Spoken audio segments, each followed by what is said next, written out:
नमस्कार.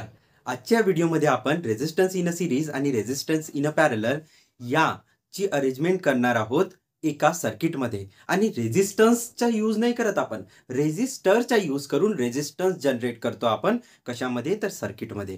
हेच गोष्टी आपण बघणार आहोत आणि एक सिंपलसा इक्वेशन डिराईव्ह करणार आहोत, जेणे की आपण काढू शकतो resistance, total resistance in a series आणि टोटल रेझिस्टन्स इन अ पॅरललमध्ये. तर पहा कशा प्रकारे आपण अरेंजमेंट करू शकतो. सर्वात आधी तर डायग्राम बनवायची. जेव्हा पण आपण सीरीजची डायग्राम बनवतो तर घरची जी एक सीरीज आहे ते आठवण करायची. पहा, हा एक बल्ब आहे. बल्बचे दोन वायर असतात. तर एक वायर इकडे गेलेला आहे, मग दुसऱ्या वायरच्या एक बल्बला लागलेला राहते, मग तिसऱ्या बल्बला लागलेला राहते ना, पुन्हा तो कुठे येते? आपल्या जो पण स्विच राहते त्याच्यामध्ये येते. तर आता पहा, आता जे आहे इथं आपण बॅटरी लावलेलो आहोत, इथं काय लावलेलं आहोत? एक बटन लावलेलं आहोत आणि अशाच प्रकारची अरेंजमेंट केलेली आहे. पहा, जर 1, 2, 3 आडव्याने लिहायचं. जेव्हा आपण सीरीज म्हटला तर कसा करायचा? आडवा लिहायचा. जेव्हा आपण जे तुम्हाला काय म्हणत आहे?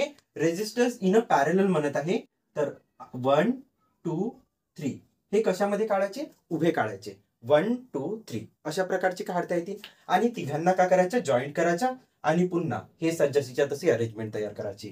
सीरीज म्हणजे आडवा लावायचं, पॅरलल म्हणजे उभा लावायचं. करता येणार इतका? आता पहा, जशीच्या तशी अरेंजमेंट बनवला. आता याच्यावर लक्ष द्या.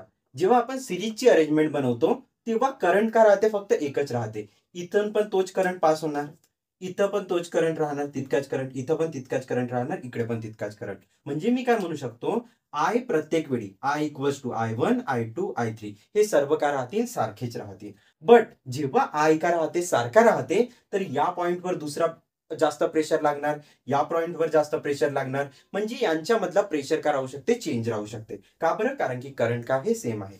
पूर्ण एक्झॅक्टली अपोजिट तुम्हाला कुठं पाहायला मिळेल? इथं पाहायला मिळेल. पहा, याच्यामध्ये व्होल्टेज जो राहते म्हणजे पोटेन्शियल डिफरन्स जो राहते तो काय आहे? इक्वल आहे. पोटेन्शियल डिफरन्स इक्वल आहे. बट करंट पहा, करंट इथून वेगळा करंट चालला, इथून वेगळा करंट जात आहे आणि इथून वेगळा करंट जात आहे. म्हणून आपण काय म्हटलं? Total current in a parallel is I1 plus I2 plus I3. पण इथं तसं आहे का? नाही. इथं कोण आहे? Potential difference. तर पहिल्या याच्यात काय करायचं? व्हीच्या ऍडिशन करायचं, दुसऱ्या याच्यात काय करायचं? आयच्या ऍडिशन करायचं. आता पहा, फक्त काय करायचं आहे? फॉर्म्युल्यामध्ये पुट करायच्या आहे जशाच्या तशा व्हॅल्यू. आता पहा, व्हीची व्हॅल्यू दिलेली होती इथं. व्हीच्या ठिकाणी काय लिहिलेलं आहे आपल्याला?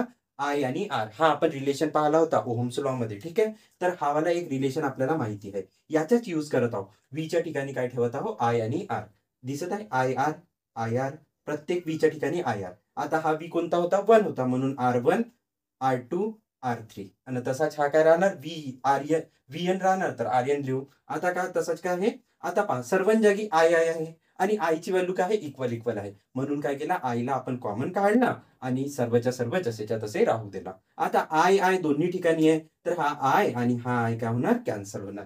जर आय आय कॅन्सल झाला तर उरला का? R S equals to R1 plus R2 plus R3 equal plus RN. तर हा काय आहे? Resistance in a series. मिळाले 2 मार्क.